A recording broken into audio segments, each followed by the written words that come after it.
তো আমি একটা ইম্পর্ট্যান্ট মেসেজ দেব তোমাদের, যেই মেসেজটা আমি সব সময় ধারণ করি নিজের মধ্যে, এবং আমি যে কোনো পজিশনে যে কোনো পরিস্থিতিতে কুল থাকতে পারি যেই জিনিসটার কারণে। আমরা সবাই জানি যে আল্লাহ যা করে ভালোর জন্য করে, কিন্তু আমরা আসলে সবাই এটা মানি না। সবাই এটা মানার জন্য কি কি জিনিস চিন্তা করা যায় সেই জিনিসটাই আমি তোমাদের শেখাবো, আমি যেভাবে চিন্তা করি। তোমরা চিন্তা করো যে এই যে আমি এই ঘটনাটাই বলি যে আজকে আমাদের যে অনুষ্ঠানটা হচ্ছে, এই অনুষ্ঠানটার এই ভেন্যুটা আমরা বুক করেছি প্রায় 2 মাস আগে। যখন আমরা স্টেডিয়ামের ভেন্যুটা বুক করি আমরা জানি যে এখানে মোর অর লেস 6000 পিপল জায়গা দেওয়া যাবে। আমাদের তখনও জিএসটি রেজাল্ট দেয়নি। তখন আমাদের মনে হচ্ছিল যে আচ্ছা ঠিক আছে, জিএসটিতে তো গতবারও আমরা স্টুডেন্টসরা পরীক্ষা দিয়েছে, সাকুল্যে হয়তো 6300 ইউনিক স্টুডেন্ট হবে, যেটা গতবার ছিল। কিন্তু আলহামদুলিল্লাহ এবার আমাদের total student count, unique student count 9500-র অধিক। তো এই জিনিসটা যখন আমরা জানতে পারলাম তখন থেকে আসলে আমাদের মাথায় কনস্ট্যান্টলি হিট করতেছিল একটা জিনিস, যে আমরা কিভাবে এখন ক্যাপাসিটি অনুসারে জিনিসটাকে জায়গা করব।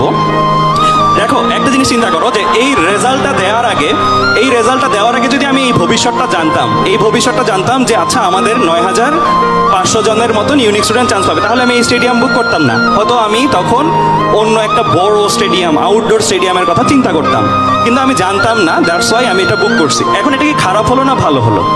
অনেকেই ভাবতে পারো যে খারাপ হয়েছে ভাইয়া, আপনি যদি আগে চলে যেতে পারতেন তাহলে আপনি বড় স্টেডিয়ামে নিতে পারতেন, সবাই সহ করতাম। কিন্তু আমি থিঙ্ক করতেছি কিভাবে, আমার থিঙ্কিংটা কাজ করে এভাবে যে সাপোজ ধরো আমি বড় স্টেডিয়ামটা বুক করতে পারলাম, আমি ধরো ভবিষ্যৎটা কোনোভাবে জেনে যেতে পারলাম। এই ভবিষ্যতে না এসে আমি অল্টারনেট একটা রিয়েলিটিতে, অল্টারনেট একটা ভবিষ্যতের দিকে আগালাম, যেখানে আমি বড় একটা স্টেডিয়াম বুক করেছি, সবাই আসলো, আল্লাহ না করুক সেখানে এমন একটা দুর্ঘটনা বা এমন একটা অঘটন ঘটলো যেটা বর্তমানের পরিস্থিতির চেয়েও আরো প্রতিকূল। এরকম একটা সিচুয়েশন হইতে পারতো না? হইতে পারতো। আমি আমার মনকে সবসময় এটা বলি যে যা হয়েছে ভালোর জন্য হয়েছে।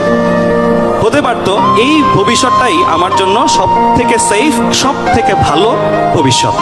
তোমাদেরকে একটা কথা জাস্ট বলবো যে তোমাদেরকে এই মুহূর্তে যদি তোমাদের পাস্ট যে লাইফটা আছে সেটাকে ডিজাইন করতে বলা হয়, সেটার ঘটনাগুলোকে ডিজাইন করতে বলা হয়, তুমি হয়তো অনেকগুলো জিনিস চেঞ্জ করতা না, যে আচ্ছা আমার লাইফে এটা হচ্ছে, এটা আমি একটু চেঞ্জ করতাম, এটা একটু চেঞ্জ করতাম। কিন্তু তোমাকে যদি এই ইহজীবনের পরে আবার জিজ্ঞেস করা হয় তুমি তোমার পাস্ট লাইফটা ডিজাইন করো, তুমি ঠিক তোমার এখন থেকে পাস্ট লাইফটা যেভাবে ডিজাইন করতা এই মুহূর্তে, তুমি তখন আর সেভাবে ডিজাইন করতা না। তখন তুমি ডিজাইন করতা ঠিক এক্স্যাক্টলি এখন তুমি যেভাবে পার হয়ে আসছো জীবনটা সেইভাবে। এইটাই হচ্ছে সবচেয়ে বড় ফিলিংস, যে আল্লাহ যা করে ভালোর জন্য করে। তোমার থিঙ্ক করতে হবে, হয়তো আমি আমার ক্ষুদ্র লেন্সে আজকে পর্যন্ত ভাবতেছি যা হয়েছে ভালোর জন্য হয় নাই, বাট বড় পিকচারে, বড় লেন্সে তুমি যখন দেখবা জীবনের ব্যাপ্তিটা শুরু থেকে শেষ পর্যন্ত যখন দেখবা, তখন ঠিক তুমি ওই জীবনটাই চাইবা যে জীবনটা তুমি এখন বাঁচতেছো। তো আমার তরফ থেকে মেসেজ হবে এটাই, সামনে তোমরা অনেক অভিজ্ঞতার সম্মুখীন হবা, সেই অভিজ্ঞতাগুলোতে নিজেকে অনেক ক্ষেত্রে প্রতিকূল পজিশনে মনে হবে আমি একটা ব্যাকফুটে আছি। তখন নিজেকে এই বুঝটা দিবা, এই জিনিসটা বোঝাবা যে হতে পারতো আমি যেভাবে ভাবতেছি, যেভাবে হলে ভালো হতো, সেভাবে গেলে আমার লাইফে এরকম একটা ঘটনা ঘটতো যেটা এখনের চেয়েও খারাপ। তো মানুষ তো আসলে মানুষের প্রেজেন্টটা, ইন্টেনশনটাকে ডিসাইড করতে পারে, ফিউচারটা ডিসাইড করতে পারে না, রাইট? মানুষের ফিউচারটা আসলে ডিসাইডেড হয় কিভাবে? আমি এভাবে থিঙ্ক করি যে আমার একটা ফিউচার এক্সিস্টেন্স আছে গডের কাছে বা আল্লাহর কাছে। তো 3টা এক্সিস্টেন্স, আমার পাস্ট, প্রেজেন্ট, ফিউচার, 3টা এক্সিস্টেন্সই সাইমultaneously আছে, রাইট? মানে উনি তো আমাদের 3টা এক্সিস্টেন্সেরই দোয়া শুনতে পান।